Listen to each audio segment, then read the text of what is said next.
दोस्तों, मैं डॉक्टर के एल सोनकर सौमित्र होम्योपैथ अपने एपिसोड होम्योपैथिक चिकित्सा एवं अनुभव के तहत आज मैं एक ऐसी बीमारी की चर्चा आपसे करना चाहता हूं जो व्यक्ति को एकदम परेशान कर देती है। यह है आपके पैर के तलों में जो एक्जिमा हो जाती है। इसको प्राय मेडिकल की भाषा में टेनिया पेडिस कहते हैं या एथलेट्स फूट कहते हैं। यह बीमारी जो है एक तरह से फंगल इन्फेक्शन है और इसके लिए इसमें जो है ये सेप्रोट्रॉफिक माइक्रो ऑर्गेनिज्म के विभिन्न प्रकार के जो जर्म्स हैं, कीटाणु हैं, वो इसमें इन्फेक्शन करते हैं और यह एक दूसरे से दूसरे में फैलता भी है। अगर नहीं बहुत बचा करके रखा जाए तो जिस व्यक्ति को, महिला या पुरुष, बच्चे, जिसको भी अगर इसको हो गया है तो वह पूरे देह में फैल सकता है। फिलहाल कोई भी परेशानी अगर शरीर के किसी अन्य अंग में होती है, जैसे खुजली हो, फोड़ा हो, फुंसी हो, सोरियासिस हो, तो व्यक्ति को उतनी फीलिंग नहीं होती, उतनी परेशानी नहीं आती। लेकिन जब पैर में ये शिकायत होती है तो वह कई परेशानियां झेलता है। पहली बात तो यह है कि इसमें खुजली ज़्यादा होगी, चमड़े क्रैक भी कर सकते हैं, फोड़े, छोटे छोटे फोड़े, फुंसियाँ हो सकती हैं, काफ़ी जलन हो सकती है, पूरा लाल हो सकता है। मतलब कि चलना इतना कष्टदायक जिसे आप बता भी नहीं सकते कि आप कहाँ जाएं। तो यह एक जो है फंगल इन्फेक्शन की बीमारी है जिसे टेनिया पेडिस या एथलेट्स फूट कहते हैं। आदमी इसमें चल फिर नहीं पाता जल्दी, अगर भयंकर रूप में हो गया है तो। और ऐसे जो इसकी दवाएं हैं मुख्य रूप से होम्योपैथिक में, वो ग्रेफाइटिस है। पहली बात तो यह है कि आप एक्जिमा और सोरियासिस में आप थोड़ा सा अंतर जान लें। एक्जिमा में जो होता है वो अधिकतर बाहरी परत में होता है और सोरियासिस जो होती है वो आंतरिक परत को भी इन्फेक्टेड कर लेती है, यानी वो मोटा हो जाती है। दो चीज अंतर है। सोरियासिस बहुत जिद्दी रोग है, ये जल्दी जाता नहीं। एक्जिमा है तो थोड़ा जल्दी ठीक हो जाता है। और ग्रेफाइटिस आप तब दे सकते हैं जब उसमें चिपचिपापन हो, गोंद की तरह। तो ग्रेफाइटिस और काफी खुजली हो तो ग्रेफाइटिस वहां निश्चित दवा है। दूसरा है थूजा, और थूजा तब आप देंगे जब उसमें कड़कपन हो, जगह जगह कड़कपन हो और उसमें दर्द हो, तो आप थूजा का प्रयोग कर सकते हैं। तीसरी दवा है जो मुख्य रूप से बताया, साइलीसिया। साइलीसिया आप तब दे सकते हैं जब उसमें पस बन रहा हो या पानी की तरह रिसाव हो। अगला है बेराइटा कार्प। बेराइटा कार्प में बहुत हार्डनेस होता है। और एसिड नाइट्रिक यह एक तरह की ये है कि बीमारी को रोकने में अन्य दवाओं के साथ दिया जाता है तो बीमारी जल्दी ठीक होती है। और पेट्रोलियम तब दिया जाता है जब बीमारी जाड़ा में ज़्यादा। फिलहाल आइए मैं इसके कुछ अन्य बातों पर विचार करता हूं इन मुख्य दवाओं के अलावा। यदि पैर में, ये मुख्य रूप से पैर के एक्जिमा की मैं बात कर रहा हूं, इसमें सोरियासिस भी आ सकती है और भी जो अन्य लक्षण है उसके हिसाब से मैं दवा आपको बता रहा हूं।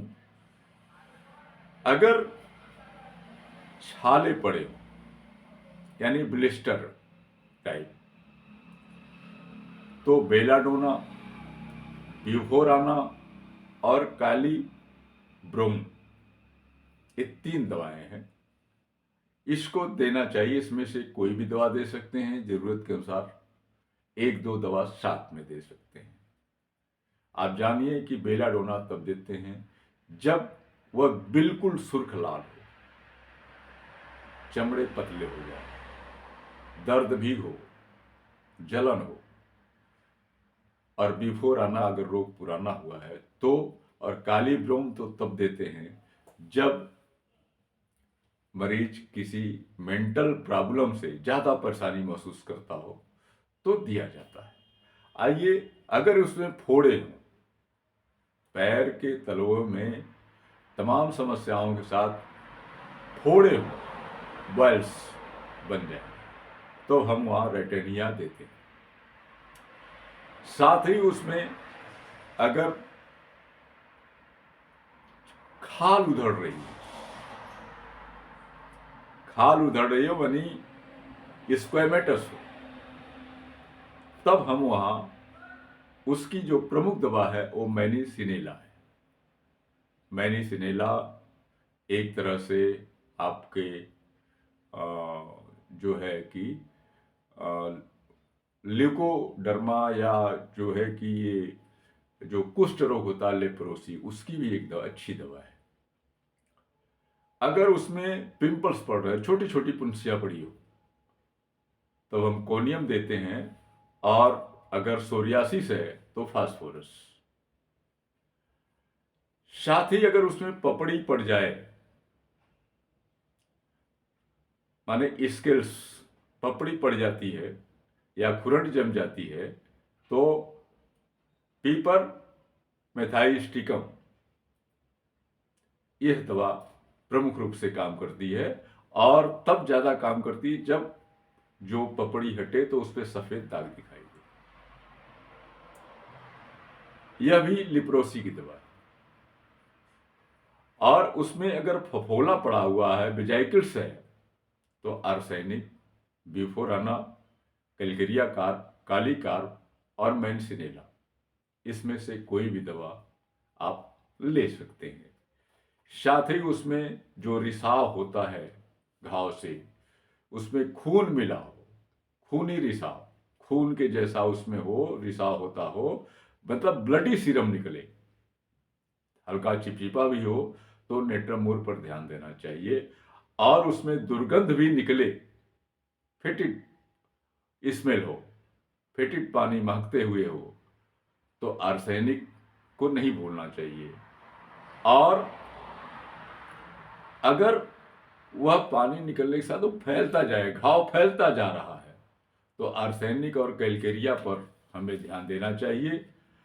और उसमें से पीला पानी निकलता है, पीला पीला रिसाव होता है, तो हमें आर्सेनिक और बिफोराना, इसमें से कोई दवा या दोनों दिया जा सकता है।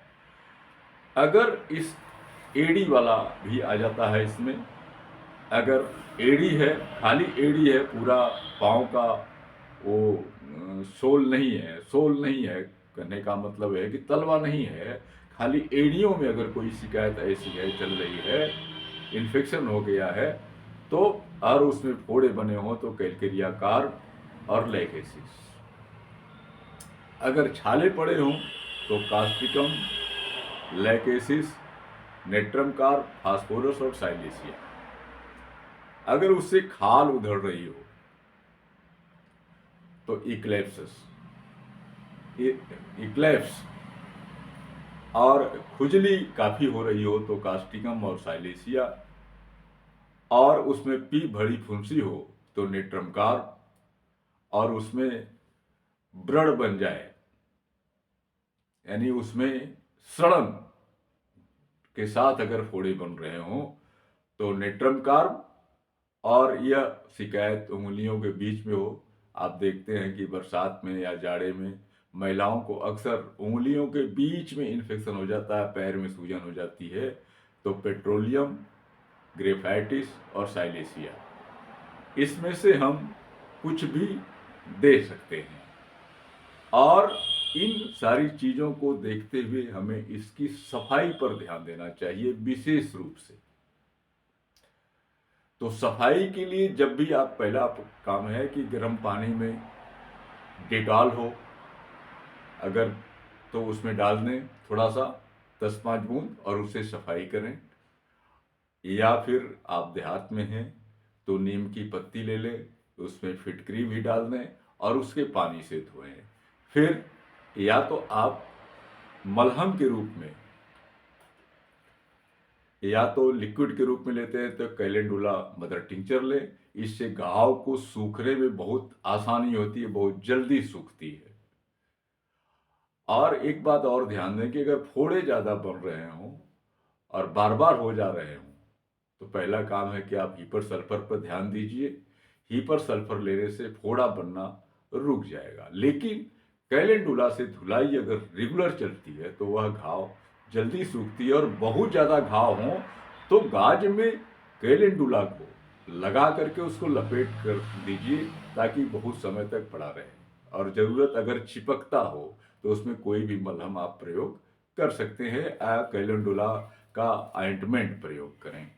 साथ ही आप एक्जिमा की जो अन्य दवाएं हैं जो चलती है जनरल एक्जिमा में, जो मलहम्स हैं उसको आप लगाइए, लेकिन सफाई पर विशेष ध्यान देंगे तो यह बहुत जल्दी हील हो जाएगा।